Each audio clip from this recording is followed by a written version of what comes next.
हे जग असंच आहे मित्रांनो. तोंडावर चांगलं बोलतात आणि माघारी मात्र बदनामी करत फिरतात. काही लोक खरंच चपलीसारखे असतात. साथ तर देतात, परंतु आपल्या माघारी आपल्यावरच चिखलफेक करतात. त्याचमुळे कधीच खोट्या कौतुकाला बळी पडू नका. कुणी काय सुंदर म्हटलं आहे, गंज हा तलवारीला चढतो, विचारांना नाही. जर उडी मारणार नाही तर सुरक्षित राहाल, परंतु लक्षात ठेवा मित्रांनो, कधी उंच उडू शकणार नाही. कधी छोट्या छोट्या अपयशाने हार मानू नका, दुःखी होऊ नका, कारण आकाशामध्ये उंच उंच उडणारे पक्षी छोट्या छोट्या झाडांमध्ये मन अडकवत नाही.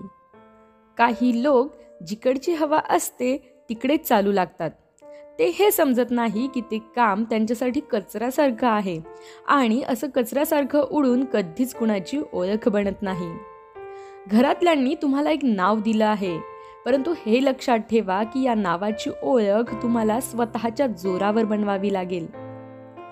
या जगाची परिस्थिती शिकवते लोकांच्या 4 गोष्टी ऐकून घेणं आणि सहन करणंही, अन्यथा प्रत्येक माणूस हा मनाचा राजा असतो. मित्रांनो, वेळ अशी आली आहे जिथे ताकदवान बनणंच शेवटचा पर्याय राहिला आहे. त्यामुळेच तुमची नजर अशा गोष्टीवर ठेवा जे तुम्हाला प्राप्त करायचं आहे, त्यावर नाही की जे तुम्ही गमावलं आहे. कोण तुमच्या सोबत आहे आणि कोण तुमच्या सोबत नाही यामध्ये डोकं लावण्यापेक्षा एकटं चालणं शिकून घ्या. एकटं उभं राहण्याचं धाडस करा. मग सगळं जग जरी तुमच्या विरोधात असलं ना तरी चालेल.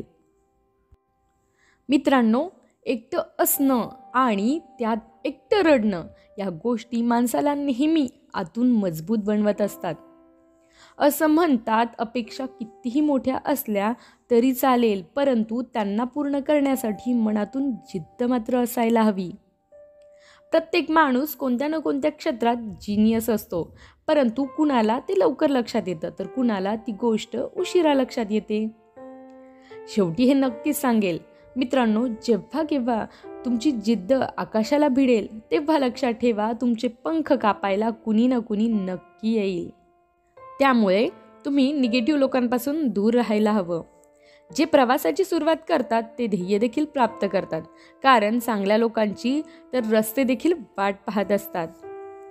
हसणाऱ्या चेहऱ्याचा अर्थ असा होत नाही की त्या माणसाच्या जीवनात काहीच दुःख नाही. याचा अर्थ असा होतो की त्या व्यक्तीने स्वतःमध्ये परिस्थितीशी सामना करण्याचा, परिस्थिती सांभाळण्याची क्षमता विकसित केली आहे. जोपर्यंत तुम्ही तुमच्या समस्या आणि कष्टाचं कारण इतरांना मानत असाल, तोपर्यंत तुम्ही तुमच्या समस्या आणि जीवनातील कष्ट मिटवू शकत नाही. कारण सत्य परिस्थिती तर ही आहे मित्रांनो की आपल्या प्रत्येक समस्या आणि आपल्या प्रत्येक कष्टाचं कारण आपण स्वतःच असतो. मित्रांनो, जीवन तुमचं आहे. तुम्ही ते सुंदर बनवू शकता किंवा ते मिटवू शकता. आणि जर काही चांगलं करण्याची इच्छा असेल तर त्या कामामध्ये स्वतःचा जीव ओतून द्या आणि ते काम करा आणि सकारात्मक विचाराने आपल्या ध्येयापर्यंत वाटचाल करा. धन्यवाद मित्रांनो. आज मोजक्याच पण जरा फायद्याच्या गोष्टी सांगितल्या आहेत. तर व्हिडिओ कसा वाटला मला कमेंट करून नक्की कळवा. व्हिडिओ आवडला असेल तर नक्कीच लाईक करा, जास्तीत जास्त शेअर करा आणि हो, चॅनलवर नवीन असाल तर आपलं जीवन एक रंगमंच हे चॅनल सबस्क्राईब करायला अजिबात विसरू नका आणि त्याच्या बाजूचा बेल आयकॉन देखील नक्की प्रेस करा, म्हणजे तुम्हाला माझ्या येणाऱ्या नवनवीन व्हिडिओचे नोटिफिकेशन वेळेत मिळत जातील. चला तर मग मित्रांनो, पुन्हा भेटूया अशाच नवीन मोटिवेशनल व्हिडिओसोबत. तोपर्यंत पाहत रहा, ऐकत रहा जीवन एक रंगमंच.